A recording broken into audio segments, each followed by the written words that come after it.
पिता परमेश्वर, आज फिर मैं धन्यवाद करता हूँ कि आपने मौका दिया प्रभु कि हम आपके वचन को पढ़ सकें। और प्रभु आपका जो जो आप बातें अपने बच्चों से करना चाहते हैं वो हमें आपके वचन के थ्रू ही पता चलती हैं। इसलिए परमेश्वर, मैं धन्यवाद के साथ इस प्रार्थना को मांगता हूँ कि आप हमारी अगुवाई करें और वचन के सही मतलब को समझने में हमारी मदद करें, जो कि हमारे अंदर बस के हमें आपके स्वरूप में बदलने में और ज़्यादा हमारी मदद करे। ये प्रार्थना प्रभु यीशु के नाम से मांगता हूँ, आमीन। दोस्तों, हमने दूसरा कोरिन्थियों के 11वें अध्याय में देखा था कि पौलुस किस तरह से ये बातें गिनवाता है कि उसने क्या क्या झेला अपनी सेवकाई के कारण और प्रभु यीशु मसीह का सुसमाचार प्रचार करने के कारण उसके ऊपर क्या क्या विपत्तियां आई, उनका वो वर्णन करता है और बोलता है कि मैं किसी भी प्रेरित से कम नहीं हूँ। और साथ ही साथ ये बोलता है कि ये मेरे घमंड के लिए नहीं है, पर मैं तुम्हें ये बातें इसलिए बोल रहा हूँ क्योंकि तुम मुझे सही नहीं समझते। तुम ये समझते हो कि मेरे से बेहतर सुसमाचार तुम तक दूसरे लोग पहुंचा रहे हैं, जो कि असल में गलत सुसमाचार तुम तक पहुंचा रहे हैं। तो पौलुस बोलता है कि अगर स्वर्गदूत भी आके किसी और प्रभु यीशु का प्रचार करे और कोई ऐसा अलग सुसमाचार सुनाए जो तुमने शुरू से सुना, उससे अलग कोई बात कहे, तो उसका विश्वास मत करना। आज उसी बात को आगे बढ़ाते हुए पौलुस ने पहले अपनी जो उसके ऊपर विपत्तियां आई, जो उसने परेशानियां झेली, उनके बारे में बात करता है। आज के अध्याय में, जो कि दूसरा कोरिन्थियों उसका 12वां अध्याय है, उसमें पौलुस को कुछ स्पेशल परमेश्वर की तरफ से क्या क्या मिला था, क्या क्या तोहफे कह सकते हैं, क्या क्या गिफ्ट्स कह सकते हैं, परमेश्वर ने उसे दिए थे, उनका जिक्र करता है। और साथ में यही बोलता है कि मैं एक बेवकूफ़ व्यक्ति की तरह बात करता हूँ, एक मूर्ख व्यक्ति की तरह बात करता हूँ, क्योंकि मैं अपनी खूबियां गिनवा रहा हूँ। तो पौलुस यहाँ पे शुरू करता है, जैसे जैसे हम पढ़ेंगे आपको और पता लग जाएगा कि मैं किस बारे में बात कर रहा हूँ। तो यहाँ पे पौलुस कहता है पहली आयत में, यद्यपि घमंड करना तो मेरे लिए ठीक नहीं, फिर भी करना पड़ता है, पर मैं प्रभु के दिए हुए दर्शनों और प्रकाशनों की चर्चा करूंगा। प्रभु के दिए हुए दर्शन और प्रकाशन जो खास करके पौलुस को मिले थे। मैं मसीह में एक मनुष्य को जानता हूं, और यहाँ पे पौलुस अपने बारे में बात कर रहा है थर्ड पर्सन में। जो लोग इंग्लिश लिटरेचर पढ़ते हैं उन्हें पता है फर्स्ट पर्सन में अपनी बात होती है, थर्ड पर्सन में अपनी ही बात कर रहा है। तो ये मनुष्य कौन है? ये मनुष्य खुद पौलुस है।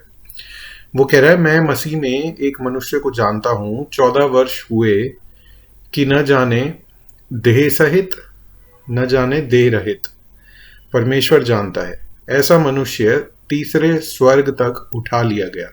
मतलब पौलुस कह रहा है, मैं एक ऐसे आदमी को जानता हूं जो शायद शरीर में या शायद बिना शरीर के तीसरे स्वर्ग में उठा लिया गया। तीसरे स्वर्ग से क्या मतलब हुआ? पहला, इसको इंग्लिश में अगर देखें, इंग्लिश में जल्दी क्लियर हो जाता है। इंग्लिश में अगर देखें तो वर्ड यूज हुआ है हेवन, ठीक है। तो फर्स्ट हेवन तो हो गया जो आकाश है, जैसे हेवनली बॉडीज में हम प्लैनेट्स को बोलते हैं, है ना। दूसरा हेवन हो गया जो आकाश के ऊपर है, मतलब ये एक आकाश जो आपको दिख रहा है ये हेवन, उसके ऊपर जो स्पेस है वो हो गया सेकंड हेवन। और थर्ड हेवन हो गया जहां पे परमेश्वर की उपस्थिति है। वो एक तरह से एक और डायमेंशन है, ना कि सिर्फ ये है कि हम स्पेस से भी ऊपर ऊपर जाते जाएं तो परमेश्वर आ जाएंगे, लेकिन वो एक अपने आप में अलग डायमेंशन है। जो अगर आप फिजिक्स में इस कॉन्सेप्ट को पढ़ें पैरेलल यूनिवर्सेस के और डायमेंशंस के, तो वो अपने आप में एक काफी इंटरेस्टिंग है। लेकिन पौलुस यहाँ पे ये कह रहा है कि तीसरा स्वर्ग, यानी कि जहां पे परमेश्वर है, वहां मैं उठा लिया गया। मैं ऐसे मनुष्य को जानता हूं, न जाने देह में या बिना देह, मतलब शरीर में या बिना शरीर में, परमेश्वर ही जानते हैं, कि स्वर्ग लोक पर उठा लिया गया और ऐसी बातें सुनी जो कहने की नहीं, जिनका मुंह में लाना मनुष्य को उचित नहीं।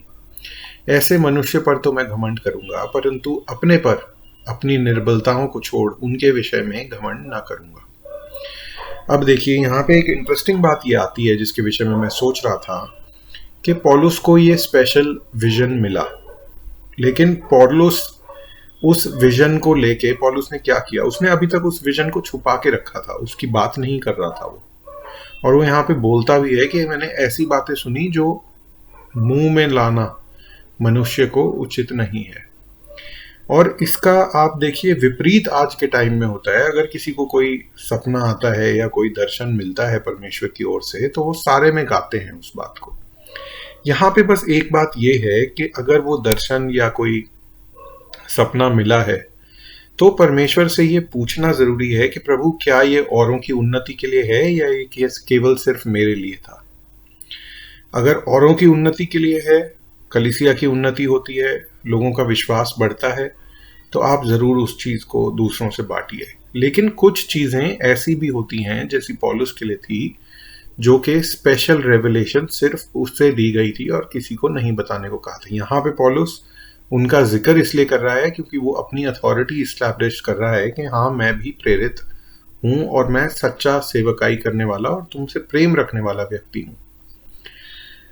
ऐसे मनुष्य पर मैं घमंड करूंगा। ठीक है, पौलुस ये बोलता है अपने ही बारे में, क्योंकि यदि मैं घमंड करना चाहूं भी तो मूर्ख ना होऊंगा, क्योंकि सच बोलूंगा तो भी रुक जाता हूं, ऐसा ना हो कि जैसा कोई मुझे देखता है या मुझसे सुनता है मुझे उससे बढ़कर समझे। तो पौलुस बोलता है मैं अपनी बड़ाई नहीं करता, क्योंकि मैं ये नहीं दिखाना चाहता कि जो मैं हूं उससे बढ़कर कोई मुझे समझे। और यहाँ पे देखिए, एक सच्चे मसीह का जो मार्क होता है ना, वो होता है ह्यूमिलिटी, दीनता। चाहे वो जितना बड़ा प्रचारक हो, चाहे जितना उसके पास पैसा आ जाए, जितनी भीड़ इकट्ठी हो जाए, उसकी दीनता कम नहीं होगी। और दीनता प्रैक्टिकल लाइफ में कैसे दिखती है, मेरे को पर्सनली, हो सकता है आप डिसएग्री करें, पर मैं जिस तरह का पहनावा व्यक्ति रखता है, जिस तरह के उसके हाव भाव होते हैं, जिनको इंग्लिश में डिमीनर कहते हैं, जिस तरह से वो चलता है, क्या वो बॉडीगार्ड्स के साथ रहता है, जिस तरह से वो आम लोगों से मिलता है या उनसे दूरी बना के रखता है, इन सब चीजों से पता लग जाता है कि कोई व्यक्ति कितना दीन है। सिर्फ कहने से कि मैं दीन हूं कोई व्यक्ति दीन नहीं हो जाता, या कैमरे के सामने कुछ करने से कोई व्यक्ति दीन नहीं हो जाता, पर किस तरह का उसका जीवन है, जीवन शैली कैसी है, उससे पता लगता है कि वो दीन है या नहीं। और यहाँ पे पौलुस यही चीज डेमोन्स्ट्रेट कर रहा है, उसको दिखा रहा है, और साथ ही ये बताना चाहता है कि जब कोई परमेश्वर की निकटता में जितना बढ़ेगा ना, वो उतना दीन होता जाएगा। लेकिन निकटता में जो बढ़ रहा है उसको तो घमंड करने का विषय है, मौका है उसके पास घमंड करने का कि देखो मुझे तुमसे ज्यादा पता है या मैं परमेश्वर के ज्यादा निकट हूं। लेकिन ये नेचर ऑफ गॉड है कि जितना आप उनके करीब जाएंगे उतने आप और ज्यादा उनके जैसे बन जाएंगे। और उनका जो प्रभु हैं, उनका जो स्वभाव था वो बहुत दीन था, घमंड करने वाला स्वभाव नहीं था। तभी उन्होंने कहा कि the son of man has come to serve and not to be served and to give his life as a ransom for many. मतलब परमेश्वर का पुत्र संसार में सेवा कराने नहीं, सेवा करने आया है और अपना जीवन बहुतों के लिए देने आया है ना। तो इसी तरह का भाव हमारे अंदर भी होना चाहिए जब हम अपने आप को मसीह या मसीह के पीछे चलने वाले या मसीह का चेला कहते हैं। और इसलिए कि मैं प्रकाशनों की बहुतायत से, मतलब पौलुस बोल रहा है मैं इतने प्रकाशन मिले और उनकी बहुतायत से मैं फूल ना जाऊं, मेरे अंदर घमंड ना आ जाए, मेरे शरीर में एक कांटा चुभाया गया, अर्थात शैतान का दूत, कि मुझे घूसे मारे ताकि मैं फूल ना जाऊं। हिंदी में ट्रांसलेशन थोड़ी सी अजीब है, घूसे मारे।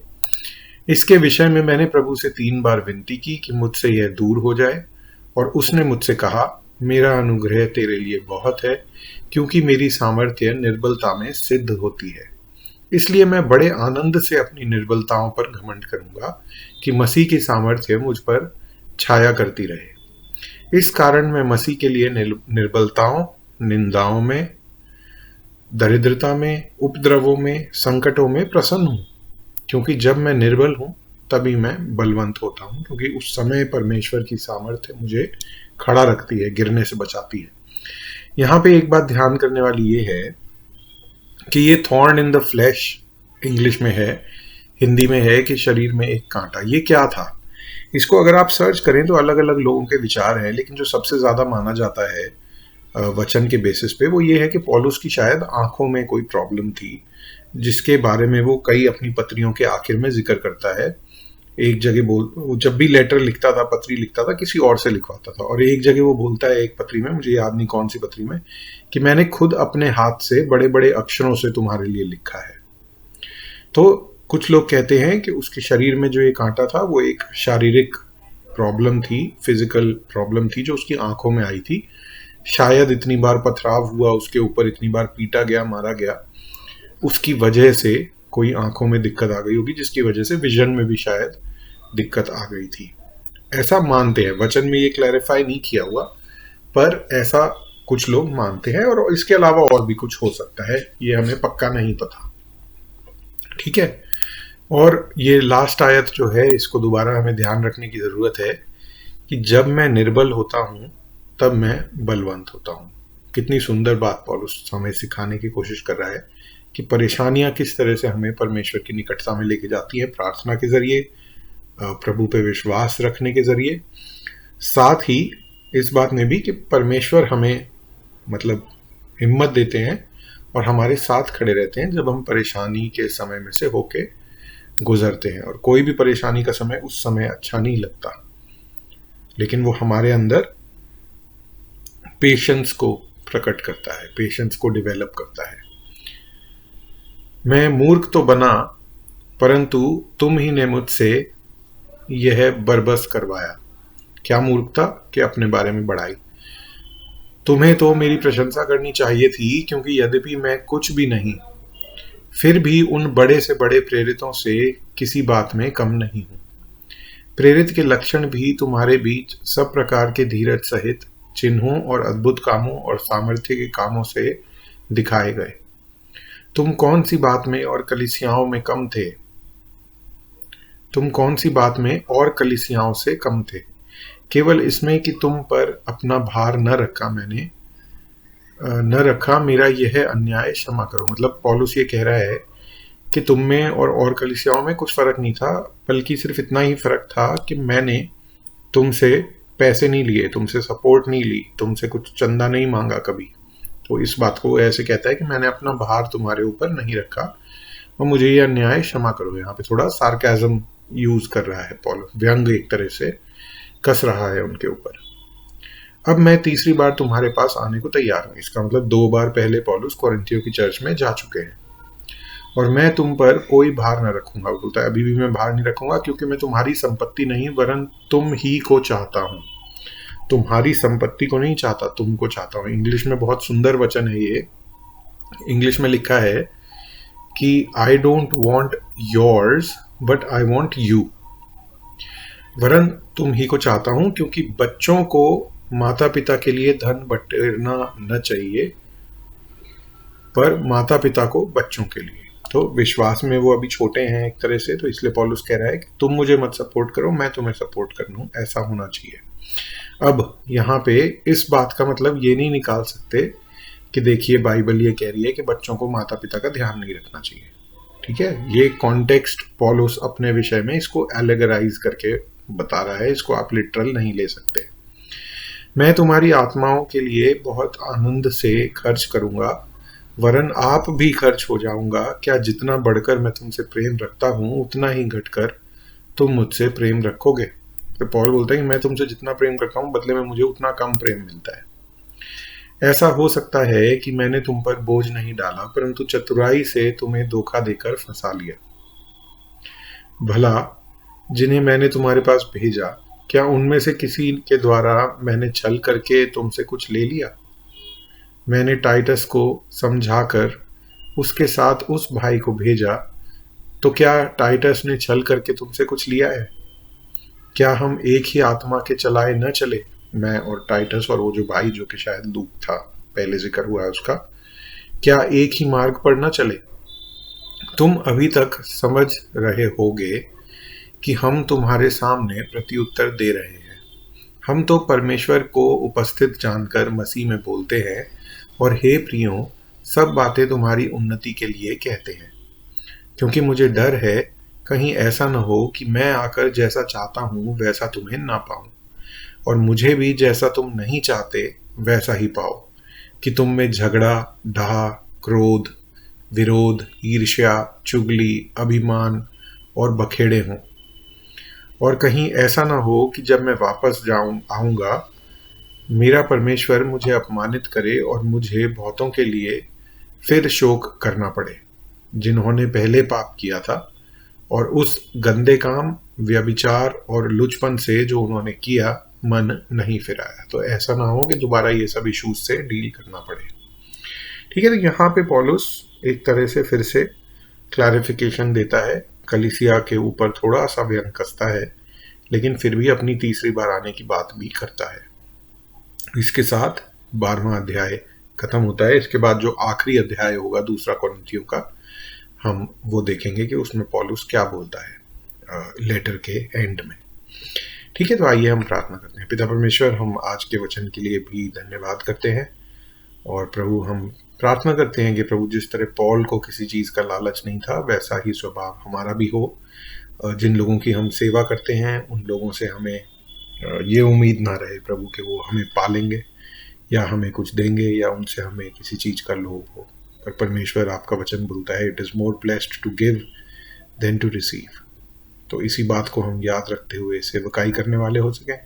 साथ ही प्रभु हमारे अंदर दीनता रहे, चाहे हमें आत्मिक वरदान आपकी तरफ से मिले, फिर भी हमारे अंदर दीनता बनी रहे। हम ये ना सोचें कि क्योंकि हम अन्य भाषा में बोलते हैं या क्योंकि हमें भविष्यवाणी करने का वरदान मिला है तो हम औरों से बड़े या औरों से बेहतर हो गए हैं। पर पिता परमेश्वर, हमेशा हम इस बात को जाने कि हमें घमंड करने का कोई मौका नहीं है, कोई ओकेजन नहीं है बोस्ट करने का, क्योंकि जो हमने पाया है वो सब कुछ आपसे पाया है, और हमने मुफ्त में पाया है, और मुफ्त में देने के लिए आपने बोला है, सेंत मेंत। तो पिता परमेश्वर, धन्यवाद के साथ आज के वचन को भी आपके सामने रखते हुए ये प्रार्थना प्रभु यीशु मसीह के नाम से मांगता हूँ।